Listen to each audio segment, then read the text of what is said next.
او د شاه فیصل یو واره په امریکا کې سبق پیدا شاګردان هلته سبقونه وو هغه د دې ځای نه دمه تیاره کړې وه خشته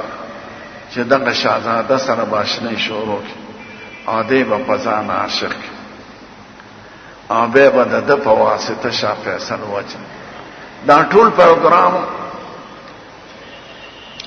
هغه جینۍ هغه یونیورسټۍ کې داخله واخیسته ځکه حکومت په دغه تللی و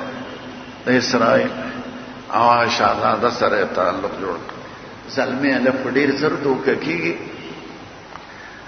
شهوت داسې شی دی چې دا په دین غالب دی که یو سړی دومره غټه ګیرې چې ځمکې ته رسي او غټ پټکې والي دا دی نه وایي چې نه زه ښځې ته میلان نه کوم او زه په شهوت غالب یم نه توبې به وباسي د یوسف علیه السلام به غوندې مبارک سړی قرآن شریف کې خدای د هغه بیان کوي هغه وایي وما ابرئ نفسي ان النفس لاماره بالسوء الا ما رحم ربي زه په نفس یو منټ مې اعتماد نشم کولی نفس سړی برایې ته راکاږي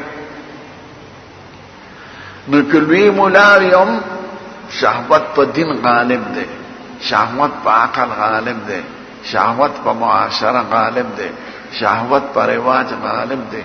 شهوت وخت کې سړی ړوند کړي نو هغه شهزاده په ځان عاشق داسې عاشق کړ چې زه در سره نکاح کوم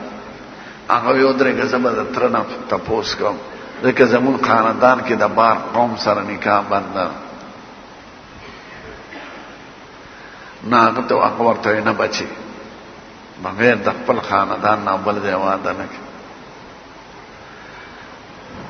نو دومره جذباتو کې راوستی و چې دا تره دې مړ کا نو د اختر ورځ و مبارکۍ نه ورته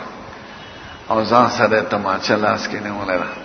نو سکوټي والا خو ډېر وارې دی په هغه خو څه پابندي نه وه د مبارکۍ په دغه ورغی ستړي مشي ورته کول بادشاهانو سر ښکلوي هلته خلک نو دی د سر ښکلولو په نیت ورښکته شو چې سر د الله ښکلو سر یې وله ښکلو څه چې تماچه یې وله په سر کې ایښوده ویویشت دا د یو ښځه ډېر د فتنو سر دی دا مې ورته ویلي مو یو ځل محمد ابن قاسم